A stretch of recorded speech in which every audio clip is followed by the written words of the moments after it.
नमस्कार दोस्तों, मैं लालस्वामी और आज लेकर आया हूँ पे मैनेजर पर। अभी वर्तमान में कुछ नए कार्मिक आए हैं और कुछ पुराने कार्मिक हैं और वर्तमान में पे मैनेजर पर अपडेशन को देखते हुए कुछ कार्मिकों का जो सैलरी शेड्यूल है वो नहीं आ रहा है। कुछ कार्मिकों के जब कटौती करते हैं तो बिल में कटौती नहीं हो रही है, कटौती में कुछ की खाता संख्या नहीं है। तो ये कैसे अपडेट करें इसके बारे में है। तो ये संशोधन शीघ्र करें क्योंकि भविष्य में फिर समस्या खड़ी हो जाएगी। तो इसके लिए आपको क्या करना है, पे मैनेजर को लॉगिन कीजिए डीडीओ से। डीडीओ पर लॉगिन करने के बाद में आप मास्टर डाटा में चले जाएं। मास्टर डाटा में लॉगिन करते ही आपके एम्प्लॉई जो डिटेल है इसको क्लिक करेंगे। जैसे आप इसको क्लिक करते हैं तो इस प्रकार का पेज खुलेगा आपके पास। तो यहाँ पर आपको देखिए कि जो टॉपिक है वो यहाँ आएंगे और जितने एम्प्लॉई है वो यहाँ आएंगे। और ये एक डैशबोर्ड है कि आप जब भी किसी एम्प्लॉय को ओके करते हो तो उसका स्टेटस यहाँ शुरू शो हो जाता है। मतलब तो आप जिससे एम्प्लॉय का अपडेट करना चाहते हैं उसको यहाँ से क्लिक करेंगे तो उसका यहाँ पर स्टेटस शो हो जाएगा। अब हमें सबसे पहले ये देखना है कि हमें उस एम्प्लॉय की जो स्कीम है वो जोड़नी है या देखनी है। तो आप स्कीम पे जाएंगे। स्कीम पे जाने के लिए आप क्लिक करते ही आपके पास नेक्स्ट जो विंडो है इस प्रकार की खुल जाएगी। अब देखिए ये मेरा जो एम्प्लॉय है कनिष्ठ सहायक है और इनके यहाँ इन्होंने केवल ग्रुप इंश्योरेंस जोड़ रखा है, जबकि ये अभी प्रोबेशन में है। फिर भी इनका एनपीएस कट रहा है तो इनके जो एनपीएस का शेड्यूल है उसमें उस एनपीएस के नंबर नहीं आ रहे होंगे क्योंकि यहाँ पर पे मैनेजर पर कोई नॉमिनी नहीं जुड़ा हुआ है। तो जो नॉमिनी है उसको जोड़ना है। तो इसके लिए हम क्या करेंगे कि यहाँ ग्रुप इंश्योरेंस में तो जुड़ा हुआ है और यहाँ पर जैसे ये स्कीम है, यहाँ पर स्कीम में जैसे अब आप क्लिक करेंगे तो इस प्रकार से आपके ये चीज़ें खुलेगी। अब एक चीज़ स्पष्ट कर देना चाहता हूँ कि मैं कि हम जो शिक्षा विभाग में हैं उनमें से जो कौन कौन से लागू होते हैं हमारे लिए, जीआई पुलिस पुलिस विभाग के लिए हैं ग्रुप इंश्योरेंस। तो इसको आप लागू नहीं करें। बहुत सारे ग्रुप इंश्योरेंस इस पुलिस को लागू कर देते हैं, जबकि हमारे लिए जो है वो ग्रुप इंश्योरेंस तीसरे नंबर का है। इस चीज़ का विशेष ध्यान रखें। ये पुलिस विभाग के लिए हैं जो गवर्नमेंट द्वारा ही भरा जाता है और ये हम शिक्षा विभाग के या जो अन्य कार्मिक है पुलिस विभाग के अलावा उनके लिए हैं।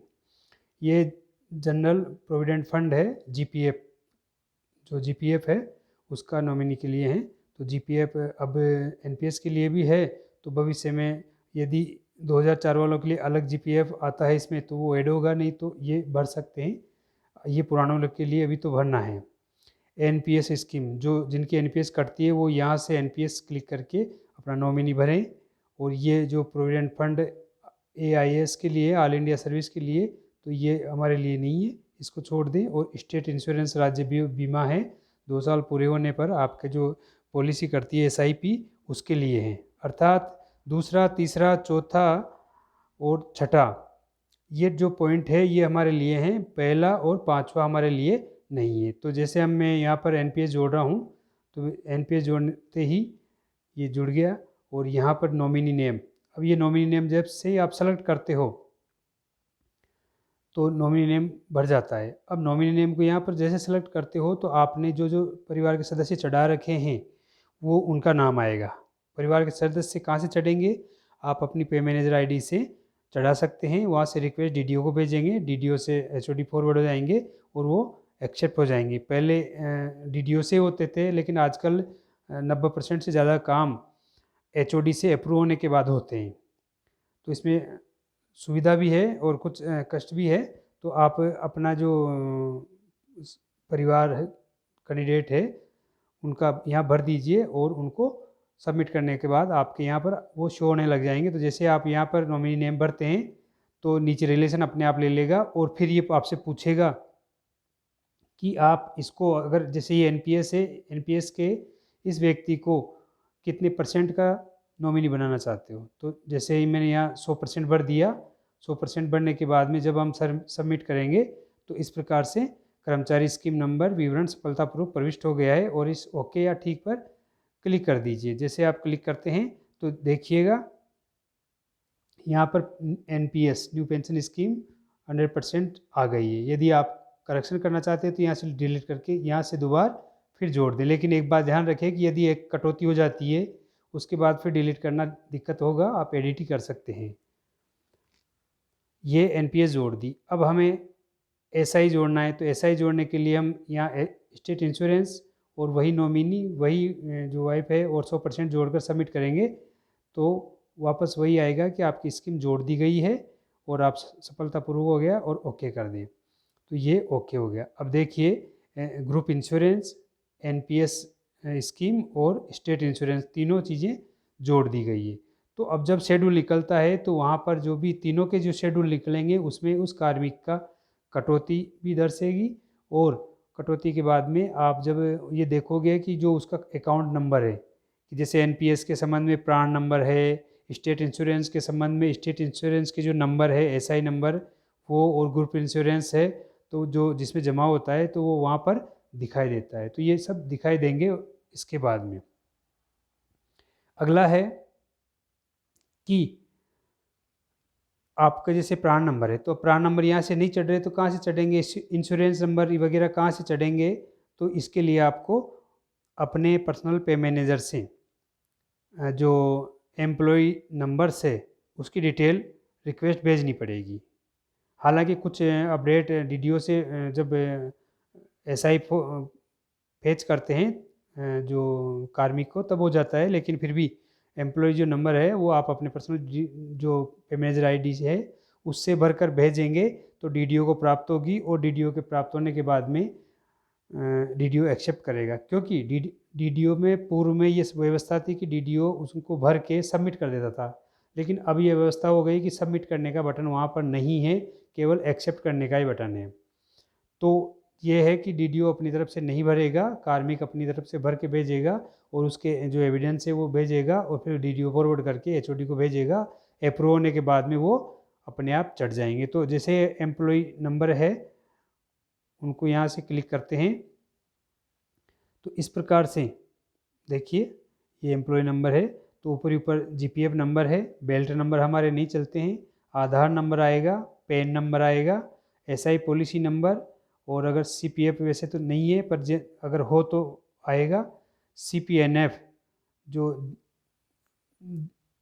CPNF और प्राण नंबर ये दोनों हमारे लिए एक ही है। CPNF NPS स्कीम का नंबर है जो हमारा प्राण नंबर ही होता है और ये प्राण नंबर दोनों। PLI यदि हो तो चढ़ा दें, बाकी नीचे का हमारे लिए नहीं है। और यहाँ पर अब तक तो यहाँ एडिट करने के बाद में हम इसको अपडेट करते थे, लेकिन अब ऐसा नहीं है, आप इसको एक्सेप्ट करके अपडेट करते हैं। तो ये चीज़ें आपके होना चाहिए। SI नंबर 2 साल जब प्रोबेशन पूरा हो जाता है आपकी SI कटना शुरू हो जाती है तो चढ़ा लें, उससे पहले तो आपके जनरेट नहीं होंगे, इस चीज़ का ध्यान रखें।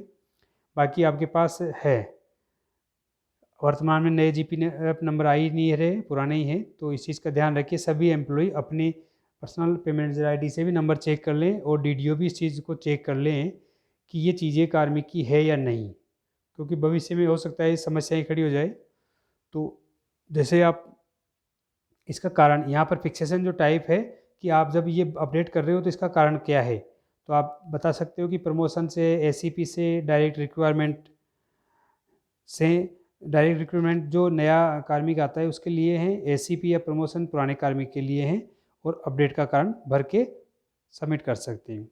तो जब आप देखेंगे अगर आप ये अपडेट नहीं करते हैं तो आपका जैसे ये शेड्यूल है, ये NPS का शेड्यूल है जिसमें देखिएगा ये एम्प्लॉय है, एम्प्लॉय नेम वगैरह है। यहाँ पर जो अकाउंट टाइप है ये देखिएगा, यहाँ पर ये अकाउंट है, यहाँ 00 आ रहा है, ये 00।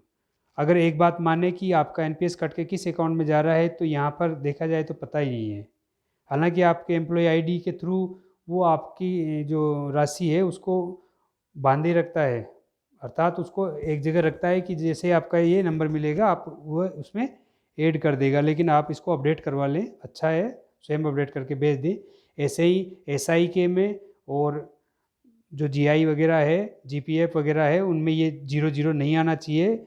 जहाँ 00 आ रहा है वहाँ अपडेट करवा लें, केवल जो प्रोबेशनर कार्मिक है उनके एसआई के शेड्यूल में 00 आ सकता है, क्योंकि उनकी एसआई नंबर 2 साल बाद में जारी होती है। तो इस तरह से आपका जो शेड्यूल नहीं बन रहा है या उसमें कटौती शो नहीं हो रही है या वह 00 अकाउंट आ रहा है, उसको अपडेट कर सकते हैं आप डीडीओ से, और डीडीओ पर रिक्वेस्ट भेज सकते हैं एम्प्लॉय स्वयं। तो इस प्रकार से अपनी कटौतियों की जानकारी एम्प्लॉय को होना चाहिए, और एम्प्लॉय को ये ध्यान रहना चाहिए कि उसकी जो पे मैनेजर से बनने वाली सैलरी है वो किस किस एड में कटौती हो रही है, किस किस अकाउंट में जा रही है, उसके पे मैनेजर पे उसका डाटा कैसा है, सही गलत है तो उसको चेंज करके सुधराएं।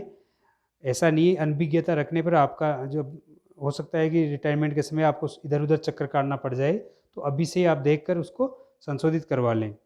तो आपको वीडियो कैसा लगा कमेंट करके बताइए, और वीडियो को शेयर और लाइक ज़रूर करें, और सब्सक्राइब ज़रूर करें। बेल आइकन को दबाएंगे तो आगे के जो वीडियो आएंगे वो आपको मिलते रहेंगे। धन्यवाद।